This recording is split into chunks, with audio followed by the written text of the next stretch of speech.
Welcome to Kathir news. நண்பர்களே, இன்னைக்கு பரபரப்பாக காலையில் இருந்து பேசப்பட்ட பொருள் என்னன்னு கேட்டீங்கன்னா, தமிழக வெற்றி கழகத்தின் நிறுவனர் நடிகர் தளபதி விஜய் அவர்கள் இன்னைக்கு அவர்களுடைய கட்சி கொடியை அறிமுகப்படுத்தின நிகழ்வு தான் இன்னைக்கு பரபரப்பாக பேசிட்டு இருந்தாங்க.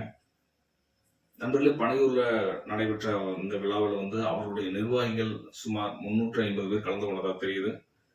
அவர்களுக்கு மத்தியில் அவர் அந்த கட்சி நிர்வாகிகள் மத்தியில் அவர் பேசினார். அதே சமயத்தில் கட்சி கொடியையும் அவர் அறிமுகப்படுத்தினார். அந்த கட்சி கொடி உங்களுக்கு கட்சிக்கும் மக்களுக்கும் ஒரு இணைப்பு பாலமா, அவங்க என்ன செயல்படுத்த போறாங்க ஒரு செயல் வடிவமா அது இருக்கும்னு நாம் நம்புவோம். இந்த நிகழ்வுல நீங்க குறைந்த ஆட்கள் கலந்து கொண்டாங்க, ஆனா அதோட ரீச் அதிகம் வந்ததுங்கிறத நம்ம பார்க்கறோம். என்னன்னு கேட்டீங்கன்னா, ஒரு கட்சி கொடியை பொதுவா அதனுடைய முதல் மாநாட்டில் அறிமுகப்படுத்துற வழக்கம். ஆனா விஜய் அவர்கள் மாற்றா கட்சி கொடியை அவருடைய நிர்வாகிகளுக்கு மத்தியில அறிமுகப்படுத்தி அதை அந்த மாநாட்டுக்கு முன்னாடியே அது மக்களை ரீச் ஆகணும், அதை சென்றடையணும் அப்படின்னு சொல்லி இந்த நோக்கத்துல செய்தார்னு நான் நினைக்கிறேன். இந்த கட்சி கொடியானது மேல்புறமும் சிவப்பு வண்ணமும் கீழ்ப்புறமும் சிவப்பு வண்ணமும். சிவப்பு வண்ணம்னு உங்களுக்கு தெரியும், உழைக்கிறவருடைய ஒரு வண்ணமா அது பேசப்படுது. இதன் மத்தியில மஞ்சள் நிறத்திலையும் அதனுடைய நடுவில் உங்களுக்கு வாகை மலர், வெற்றியின் அடையாள சின்னமான அவங்களுடைய கட்சி பெயரில் இருக்கிற தமிழக வெற்றி கழகம், அந்த வெற்றியை குறிப்பிடக்கூடிய வாகை மலர் நடுவில் அதனை சுற்றி 28 நட்சத்திரங்களும், அதுல 5 நட்சத்திரங்களும் மட்டும் தனித்தன்மையா வேறு நிறங்களையும் மற்ற வேறு நிறங்கள் இருக்கிறதா தெரியுது. அதே சமயத்துல அந்த மஞ்சள் வண்ண வர்ணத்துக்கு வாகை மலருக்கு இந்தல்ல ஒரு யானையும் அந்தல்ல ஒரு யானையும், இரு யானையிலும் பிளிர் கொண்டு நிற்கிற மாதிரியான ஒரு காட்சி அந்த கொடியில் இருக்குது. இப்ப நாம இப்போ பல கிரிட்டிசைசர்ஸ், அதாவது உங்களுக்கு அதை விமர்சனம் செய்யறவங்க, அந்த யானை உங்களுக்கு ஆப்பிரிக்க யானை மாதிரி இருக்குது அப்படிங்கிற மாதிரி சொல்றாங்க. அதே மாதிரி அந்த வாகை மலர் எப்பவுமே வாகை மலர் உங்களுக்கு வெள்ளை நிறத்தில் இருக்கு, இது வேறு கலர்ல இருக்குது அப்படிங்கிற மாதிரி பேசிக்கிறாங்க. நண்பர்களே, நாம் அதை பொருட்படுத்த வேண்டியதே இல்லை. அந்த அறிமுக கூட்ட நிகழ்ச்சியில நீங்க பாத்தீங்கன்னா, அந்த விசுவல்ஸா அவங்களுக்கு போட்டு காட்டினாங்க என்ன நாம மக்களுக்கு சொல்ல போறோம் அப்படிங்கிறத. இரு யானைகள் மக்களை தன்னுடைய மேல் இருக்கிற எஜமானர்களுடைய சொல் பேச்சு கேட்டு எல்லாத்தையும் மக்களை போட்டு வதைக்குது. நீங்க கால் நெட்டி வதைக்குது, தும்பிக்கையில் தூக்கி வீசுது, அந்த மாதிரி விசுவல்ஸ் அங்க காட்டப்படுது. அந்த இரு யானைகளையும் அடக்கிறதுக்கு இன்னொரு 2 யானைகள் வருது. அந்த யானைகள் வரும்போது விஜய் அதனோடு இறங்கி மக்களை எல்லாம் காப்பாற்றுமாறு விசில் வருது. இந்த யானைகளுடைய அர்த்தம் என்னன்னா, நாங்க உங்களுக்கெல்லாம் ஒரு காப்பாளராக, ஒரு பாதுகாப்பாளராக இருப்போம், மக்களுடைய முன்னேற்றத்துக்கு நாங்க பாடுபடுவோம் அப்படின்னு சொல்ல வராங்க. அவ்வளவுதான். அதனுடைய பொருளை நாம் எடுத்துக்கணுமே தவிர, அது யானையோட காது பெருசா இருக்குது, கண்ணு பெருசா இருக்குது, இல்லைன்னா இருக்குதுங்க. சொல்ல வர கருத்து நாம் எடுத்துக்கிறோம், அவ்வளவுதான். இந்த விஷயம் அதோட முடிச்சு வச்சு. அப்புறம் 2வது கேட்டீங்கன்னா, அந்த வாகை மலர் இந்த நேரத்தில் இருக்குது. அது வாகை மலர்ங்கிறது நம்மளுக்கு தெரிஞ்சு போச்சு, அதுல விமர்சிக்கிறதுக்கு என்ன இருக்குது? ஸோ அதுவும் தேவையற்ற விஷயம் நான் பார்க்குறேன்.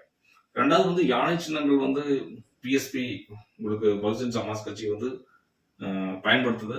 அதுல அதனுடைய தமிழக மாநில தலைவராக இருக்கக்கூடிய ஆனந்தன் கூட ஒரு விஷுவலா பேசிட்டு இருக்கிறத நாம பார்த்தோம்.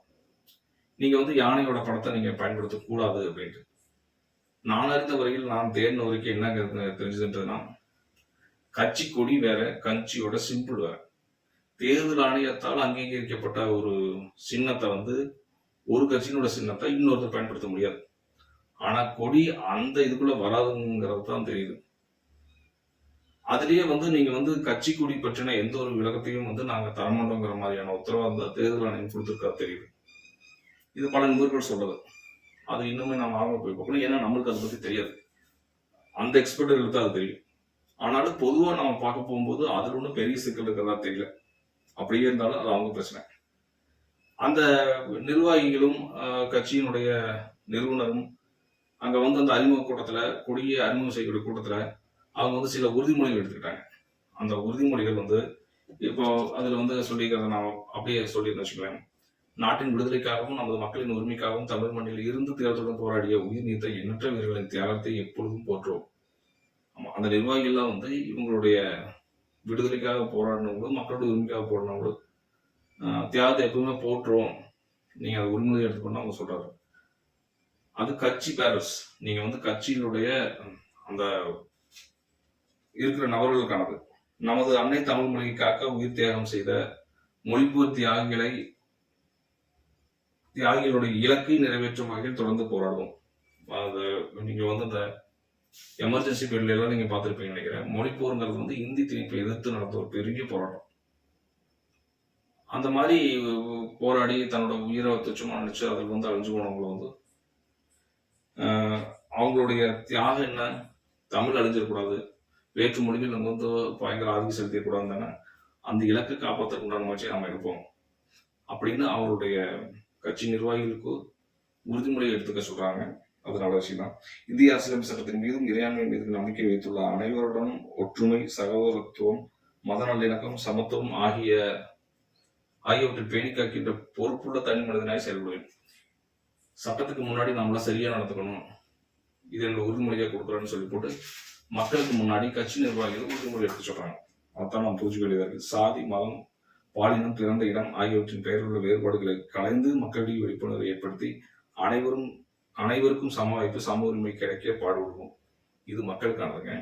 அந்த கட்சியோட பேசிக்கான விஷயம்னா சாதி, மதம், பாலினம், பிறந்த இடம் ஆகியவற்றின் பெயரில் உள்ள வேறுபாடுகளை கலைந்து மக்களிடையே விழிப்புணர்வை ஏற்படுத்தி அனைவருக்கும் சம வாய்ப்பு, சம உரிமை கிடைக்க பாடுபடுவேன். இது என்னோட கட்சியில் சேர்ந்தீங்கன்னா இது எல்லாம் நிறைவேற்றத்துக்கு உண்டான வேலைகள் நீங்க செய்யணும், அது உறுதிமொழியை கொடுத்துட்டு நீங்க வந்து சேருங்கிறது தான் இதனுடைய சாராம்சமா நான் பார்க்குறேன்.